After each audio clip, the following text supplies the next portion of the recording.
Imagine it's 10 a.m. of what looks to be a beautiful morning. You've just driven several days to arrive in Nashville for the first time, and you have just this one day to learn as much as you can about the city and the Nashvillians who live there. What should you know? You've got to eat. You've got to eat. So the craze is Nashville hot chicken. Definitely get some hot chicken. Did you say hot chicken? Oh, I am in. Although amazing food and world-class music aren't the only reasons that I drove 800 miles to get to the Music City. I'm on a journey across the United States to find stories about people working to make their communities better places to live, and what I can learn about those places through these conversations. But still, I don't want to miss out on any of this. Oh, and this is Tangible Hope Project.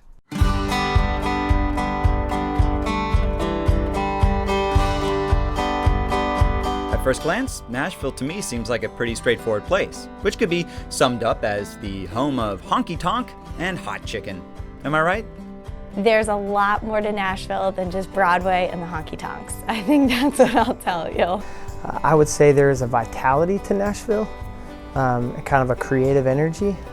I would say two words, and that's Southern hospitality. It's a city that is becoming more and more diverse. And I think it is a place that is trying to embrace a welcoming spirit. Nashville has always been a crossroads of culture. Its numerous nicknames include Athens of the South for its numerous universities, and Buckle of the Bible Belt for its numerous churches. It's a city where lynchings frequently occurred in the 19th century, and where urban redevelopment frequently increased racial segregation in the 20th. But it is also the home of the Fisk University Jubilee Singers, who created an international sensation in the 1870s and 80s and helped launch the city's storied music career that the Grand Ole Opry would help make permanent a few decades later. And in recent years, it's become one of the fastest growing cities in America. The nonprofit sector in Nashville is growing and booming. And just 2 years ago, there were 800. Now there's over 1,600 nonprofits in Nashville. These are the stories that I'm here to find. And I only have one day to pack in as much as possible before I'm off to Alabama tomorrow. So that's why at 10 a.m., I'm starting my exploration of Nashville on the south side of town at Casa Azafran, home to Conexión Americas, where I'm meeting with co-founder Renata Soto. Conexión Americas assists more than 9,000 Nashville area immigrants every year to start businesses, improve their English, and help their children succeed in school. Renata is about to teach me my first real lesson about Nashville. So, you ready to start this one-day crash course with me? Okay, clock starts now. Immigrants come to a community, and socially, politically, culturally, it's a complex integration process. And that not only is about immigrants learning the new language and the new ways of our adopted home, but it is also about the host community adapting and changing as these families also change the city. Conexión Americas tries to be that support system that helps people learning a new language and a new city, new customs. And that means that we help adults learn English. We also help them start businesses. We have so many programs in which we get to see the real progress that people came here to pursue become a reality. Renata told me the story of Mercedes Almaraz, who came to Nashville to give her children opportunities she didn't have growing up in a small town in Mexico. She came to Conexión Americas for help to pay their taxes, to make sure that she and her family were doing right.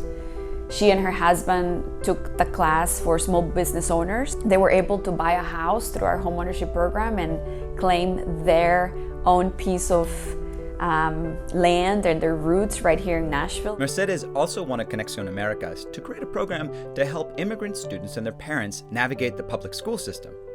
And they listened. How do you work with parents who were not educated in this system, who have a 6th grade education, who speak little English, and by the time your child is in 8th grade, they bring homework that you can't help them with? As if that wasn't enough, Conexión Americas also advocates for immigrant needs to the wider Nashville community. Like in 2009, when they helped to fight a local ballot measure that would have made English the only official language in the city.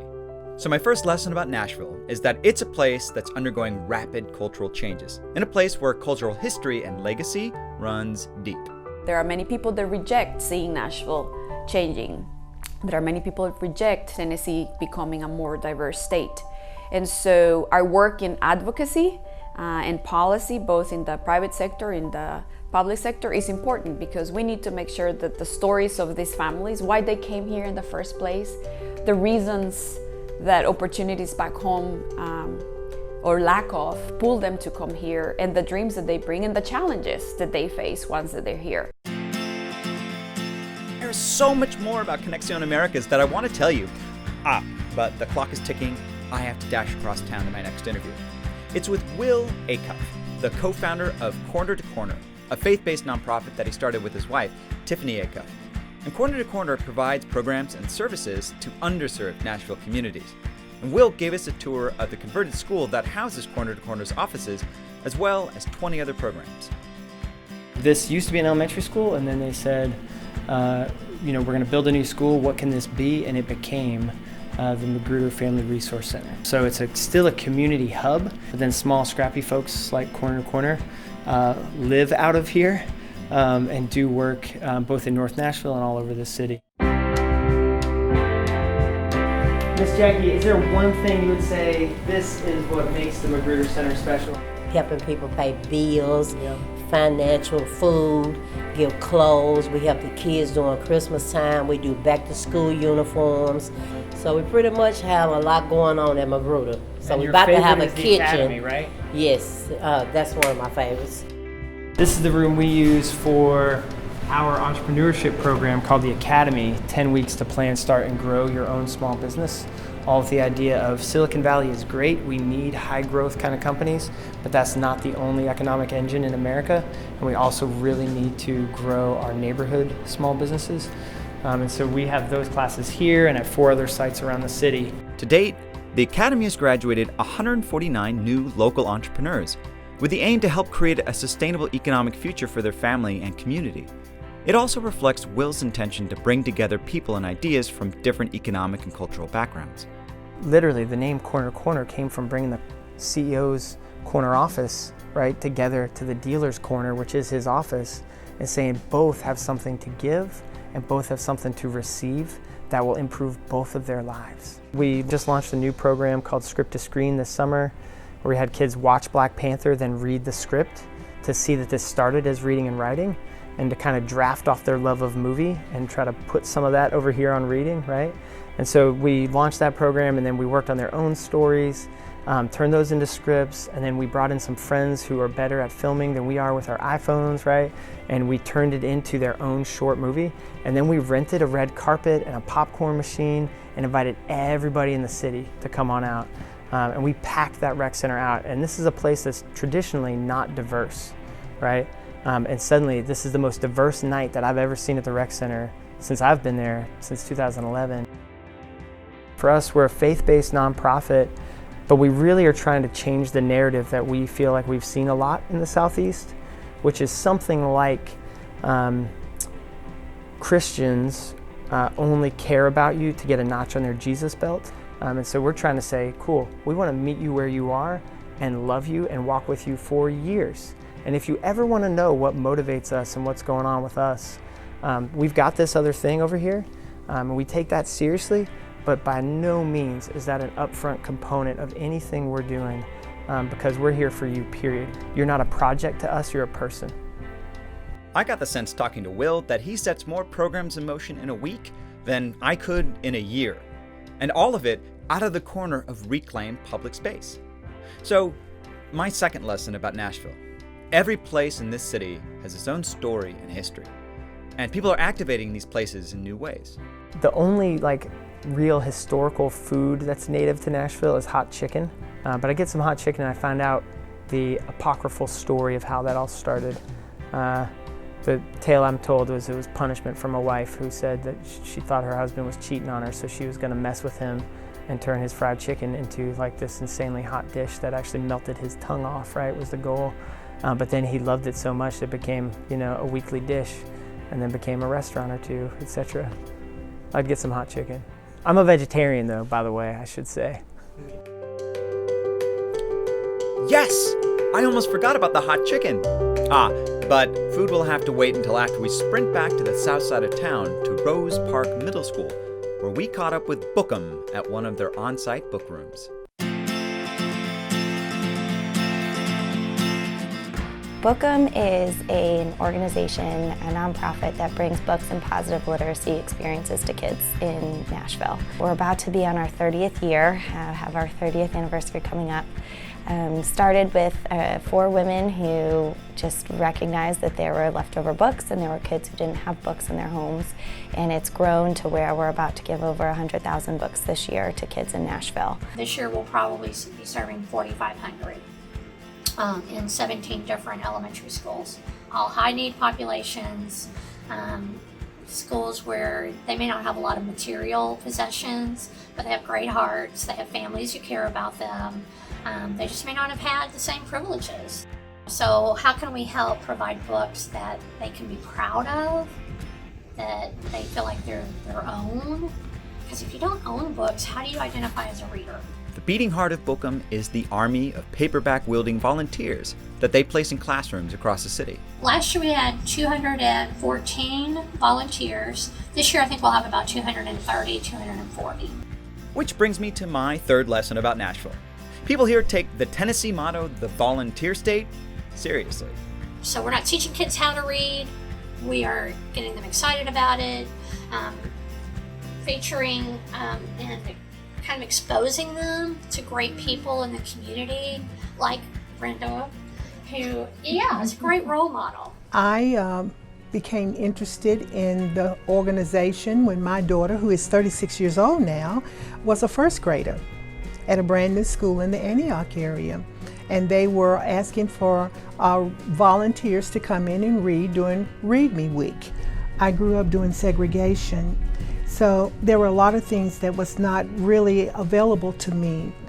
But I had an aunt that worked for a very affluent family, and she would bring home their old books, the children's old books, and I would read those books. And those books would put me in another world. And I think just having access to those books helped make me who I am today. Some days I would go in there and my heart would be heavy. But once I got there in the classroom, and the children would be just so loving and looking forward to me coming and what I was going to read to them, that when I left after my reading session, I always felt so uplifted. It's a really simple idea, Melissa had said about Bookham. Get kids to love to read by reading to them and giving them books. That's it. And clearly, not only does it make lifelong learners out of the kids, but it makes lifelong volunteers out of people like Brenda. And we're running short of time and daylight, and we still haven't had a proper meal, but we're pressing on because our last interview of the day is with an organization that is trying something that I've never heard of before. They're called Doing Good, and they're a nonprofit media company that makes it their sole mission to promote the work of other nonprofits. Our goal at Doing Good is to let other people know about the good that's going on in our community, to let other people see the amazing community and the work that we do to better our community, to better those in it, and to serve others. We're the volunteer for volunteers, if that makes sense.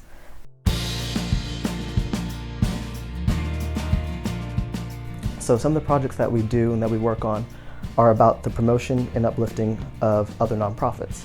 So we'll come in, video, they'll give an explanation of what they do, we'll get to see behind the scenes of how they do some of the things that they do, and then promote them digitally. And then the other is the Volunteer of the Month. I think that's an amazing thing. A volunteer is chosen, a write-up is done, a video is done with that volunteer, and then promoted via our website or YouTube channel, and then pushed out to the world. Our goal is to build relationships and build partnerships to help boost all of the great nonprofits and great volunteers and great citizens of this great city. Doing Good is the perfect mix of small-town neighborly support with big city technology and culture that after my day here, I think makes Nashville so special, and why people that I spoke with here are so thoughtful about its future. So if I was to look ahead 10, 15, 20 years and at the promotion and positivity and effect that doing good has had, I would say that we have opened doors and really changed the perception around the country for what Nashville is, what Nashville stands for, who we are as a group and as a community. So I'd love to see some short-term urgency that shapes a long-term future, that we could have like a city that's actually more equal for all citizens, and stop pretending like everyone's got, bootstraps so they can just go do it. By the year 2040, it's estimated that Nashville is going to be 1/3 Hispanic, 1/3 Black, 1/3 everything else. So that when we get to 2040, we look back and we see that we have really taken steps, proactive steps to make sure that diversity really translates into inclusivity. A group of people that push past racial barriers, that push past economic and socioeconomic barriers, that push past any prejudice or idea of what the South is, but of how unified we are as a community in Nashville, and how we are here for each other. We're here to help push each other, to boost each other, and honestly to help change the world by starting in Nashville, Tennessee. Finally, after a long, inspiring day, I am out of time. So, I guess Broadway, the honky-tonks, the highly anticipated Southern cooking, it'll just have to wait for my next visit. Because instead today, I got a glimpse into the ways that Nashvillians are working to make their communities more than just what a tourist would typically experience. The city that I met is growing in so many ways, growing more diverse in its communities and in its ideas about how the Nashville of the future will serve all of its citizens. They're changing Nashville from the inside out, giving their communities the tools and the opportunities to shape that future. It's the classes, it's the books, it's the advocacy, it's the celebrating of volunteers, it's the red carpet events and neighborhood parks. This is how you empower a community to shape their own future. That's tangible hope. And I think it provides an example of how we can all take tangible hope into our own communities. And that's all for today. I just want to give a huge thank you to all of the organizations and musicians who helped make this episode possible. Thank you. And if you want to find out more about the organizations that we feature on Tangible Hope Project, you can learn about them on our website, tangiblehopeproject.org, or in the show notes below. And you can help support the series by subscribing to our YouTube channel, following us on social media, and staying with us, because I'm heading down to Birmingham, Alabama next. Oh, and one more thing to all of the Nashvillians out there. Dear Nashville, I owe you an apology. The one thing that everyone I met told me to do, I didn't. I missed out on your hot chicken. And nobody is more disappointed about that than I am. So, after the road trip was over, I did the next best thing.